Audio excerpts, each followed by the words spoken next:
अस्सलामुअलैकुम। तो कैनवा से मैंने एक टी शर्ट का डिज़ाइन क्रिएट किया और उस डिज़ाइन को मैंने इस वेबसाइट पर अपलोड किया और इस वेबसाइट ने मेरे डिज़ाइन को एक टी शर्ट पर ऑटोमेटिकली अपडेट कर दिया। अब उस टी शर्ट को मैं आगे 10 से $15 में इजीली सेल कर सकता हूँ और इसके लिए ना ही मुझे यहाँ पर किसी भी किस्म की कोई पेमेंट करनी पड़ेगी। ये सारा कुछ फ्री में होगा और इसके साथ साथ मैंने सिर्फ यहाँ पर डिज़ाइन क्रिएट करने हैं और उन डिज़ाइंस को इस वेबसाइट पर आकर अपलोड कर देना है। उसके बाद ये वेबसाइट खुद ही मेरे डिज़ाइन को अपनी प्रोडक्ट पर अपलोड करेगी और उसे खुद ही आगे सेल करेगी और जब भी कोई प्रोडक्ट सेल होगा तो उससे जो मेरी अर्निंग है वो मेरे अकाउंट में ट्रांसफ़र हो जाएगी। तो इस वीडियो में हम देखेंगे कि ज़ेज़ल एक वेबसाइट है, वहां पर एक अपना ऑनलाइन स्टोर कैसे बनाएं बिल्कुल फ्री में। और अगर तुम चाहो तो ज़ेज़ल को ही इस्तेमाल करते हुए यहाँ पर अपनी प्रोडक्ट्स के डिज़ाइन क्रिएट कर सकते हो, लेकिन डिज़ाइन क्रिएट करने के लिए मैं खुद कैनवा को यूज़ करता हूँ। तो अगर तुम लोग चाहो तो तुम भी कैनवा को इस्तेमाल कर सकते हो किसी भी प्रोडक्ट के डिज़ाइन क्रिएट करने के लिए। तो सबसे पहले तुम लोगों ने ज़ेज़ल ओपन करना है, यहाँ पर सेल ऑन ज़ेज़ल को क्लिक करोगे। अब यहाँ से तुमने अगर तो चाहो तो ईमेल के थ्रू भी अपना अकाउंट बना सकते हो या फिर अपने फेसबुक, जीमेल और एप्पल आईडी से भी तुम यहाँ पर डायरेक्टली साइन इन कर सकते हो। तो जीमेल के साथ साइन इन करने के बाद हमारे पास एक वेरिफिकेशन ईमेल आएगा और उस ईमेल से अपने अकाउंट को वेरीफाई करने के बाद हमारे सामने कुछ इस तरह से एक पेज ओपन हो जाएगा। क्रिएट स्टोर को क्लिक करने के बाद हमारे सामने नेक्स्ट पेज ओपन होगा जिसमें हमने अपने स्टोर की मजीद डिटेल्स ऐड करनी है, जैसे कि स्टोर की टैगलाइन क्या हो गई। तुम अपने हिसाब से अपने स्टोर की टैगलाइन सिलेक्ट कर सकते हो। अपने स्टोर के बारे में यहाँ पर तुमने थोड़ी सी डिस्क्रिप्शन लिखनी है। उसके बाद तुमने अपने स्टोर की बैनर इमेज ऐड करनी है, उसके लिए तुम कैनवा को यूज कर सकते हो। और नीचे वेबसाइट यूआरएल में अगर तुम्हारे पास कोई वेबसाइट है तो उसका लिंक ऐड कर सकते हो, अगर नहीं है तो अपने फेसबुक अकाउंट का लिंक ऐड कर सकते हो। और यहाँ पर टैग्स का एक ऑप्शन आ जाता है जिसमें तुमने अपनी प्रोडक्ट के रिलेटेड टैग्स ऐड करने हैं और नीचे तुमने अपना सिटी, प्रोविंस और कंट्री नेम ऐड करने के बाद सबमिट के बटन को क्लिक करना है और इनकी तरफ से हमें एक मैसेज आ जाएगा कि तुमने अपना एक स्टोर क्रिएट कर लिया है। अब अपने स्टोर में जाने के लिए यहाँ से तुमने प्रोफाइल को क्लिक करना है और माई अकाउंट को क्लिक कर लेना है और जब तुम इसको क्लिक करोगे तो ये तुम्हारा ऑनलाइन स्टोर ओपन हो गया है ज़ेज़ल पर। और यहाँ पर बस तुमने अपने प्रोडक्ट्स के डिजाइन ऐड करने हैं और तुमने इस वेबसाइट को बताना है कि ये डिजाइन तुमने किस प्रोडक्ट पर लगाकर सेल करने हैं। तो ये वेबसाइट खुद ही तुम्हारे डिजाइन को उन प्रोडक्ट्स पर लगाएगा और उन प्रोडक्ट्स को आगे सेल करेगा। अब जब हमने अपनी प्रोडक्ट्स क्रिएट करनी है तो यहाँ पर सिंपली शॉर्ट लिंक्स भी दिए हुए हैं, create a product, Zazzle community,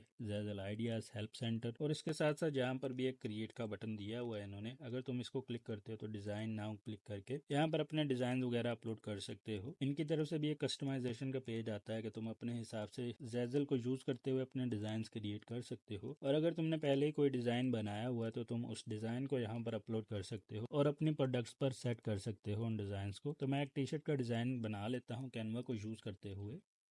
Canva open करने के बाद सिंपली यहाँ पर मैं टी शर्ट सर्च करता हूँ तो मेरे पास टी शर्ट रिलेटेड टेम्पलेट्स आ जाएंगे। तो ये मैंने कैनवा पर एक टी शर्ट का डिज़ाइन क्रिएट किया है। अब इस डिज़ाइन को सिंपली ज़ेज़ल वेबसाइट पर अपलोड करना है। उसके लिए यहाँ पर क्रिएट डिज़ाइन को क्लिक करें तो हमारे सामने कुछ इस तरह से पेज ओपन हो जाता है जिसमें हमने अपने डिज़ाइन को अपलोड करने के बाद सिंपली उस डिज़ाइन को यहाँ पर ओपन कर लेना है और नीचे प्रोडक्ट्स का ऑप्शन आ रहा है कि यहाँ से हम अपने हिसाब से प्रोडक्ट्स चूज कर सकते हैं कि हमने किस प्रोडक्ट पर अपने डिज़ाइन को सेट करना है। तो मैं बस यहाँ से एक टी शर्ट के डिज़ाइन को सिलेक्ट कर लेता हूँ क्योंकि मैंने ये डिज़ाइन टी शर्ट के लिए बनाया था। तो ये डिज़ाइन कुछ इस तरह से नज़र आएगा हमारी टी शर्ट पर और जब हम बाय पर क्लिक करते हैं तो हमारे सामने इस तरह से पेज ओपन हो जाता है जिसमें हमने सेल इट के बटन को मैं क्लिक करूंगा तो ये प्रोडक्ट मेरे अकाउंट में ऐड हो जाएगी। उसके लिए सबसे पहले मुझे यहाँ पर इस प्रोडक्ट का टाइटल, इसकी डिस्क्रिप्शन ऐड करनी पड़ेगी और उसके साथ साथ मुझे ये भी ऐड करना पड़ेगा कि जो मैं ये शर्ट सेल कर रहा हूँ उसमें से मेरा कितना परसेंटेज होना चाहिए। तो यहाँ पर मैं एक self love T shirt design select कर लेता हूँ और डिस्क्रिप्शन में भी इसी के रिलेटेड लिख लेता हूँ सेल्फ लव। नीचे टैग्स का ऑप्शन है, यहाँ पर भी हमने इसी तरह से अपने प्रोडक्ट के रिलेटेड टैग्स ऐड करने हैं। अब यहाँ पर सूटेबल ऑडियंस में हमने सेलेक्ट करना है कि ये प्रोडक्ट किस ऑडियंस के लिए सूटेबल है और नीचे रॉयल्टी परसेंटेज है कि इस प्रोडक्ट की सेल से मैं कितनी अर्निंग लेना चाहता हूँ। तो वो रॉयल्टी परसेंटेज भी मैं यहाँ पर अपने हिसाब से सेट कर सकता हूँ और यहाँ से इनके टर्म्स एंड कंडीशंस को ओके करने के बाद पोस्ट इट को क्लिक करेंगे तो ये प्रोडक्ट हमारे हमारे स्टोर पर एक्टिव हो जाएगी। तो यहाँ पर तुम लोग देख सकते हो कि एक प्रोडक्ट हमारे स्टोर में ऐड हो गई है। इसी तरह से लाजमी नहीं है कि तुम लोगों ने भी सिर्फ टी शर्ट के ही डिजाइन बनाने हैं। यहाँ पर इनकी बहुत बड़ी एक कैटेगरी है कि उस कैटेगरी में आगे बहुत सी सब कैटेगरीज भी हैं। तो तुमने अलग अलग कैटेगरीज ओपन करनी है और चेक कर लेना है कि कौन सी ऐसी प्रोडक्ट है जो कि आजकल डिमांड में है। तो तुम उस प्रोडक्ट के डिजाइन क्रिएट करो और उन डिजाइन को यहाँ पर अपलोड करो, ताकि ज्यादा तुम्हारे डिजाइन को अपने प्रोडक्ट पर ऐड करके उन डिजाइन को ज्यादा से ज्यादा आगे सेल करे, जिससे तुम्हारी अर्निंग इंक्रीज हो। अगर इस ऑनलाइन अर्निंग मेथड के रिलेटेड तुमने कुछ भी पूछना हो तो नीचे कमेंट कर सकते हो। और इसके अलावा अगर तुम लोग जानना चाहते हो कि पाकिस्तान के टॉप अर्निंग मेथड कौन से, तो इस वीडियो को क्लिक करो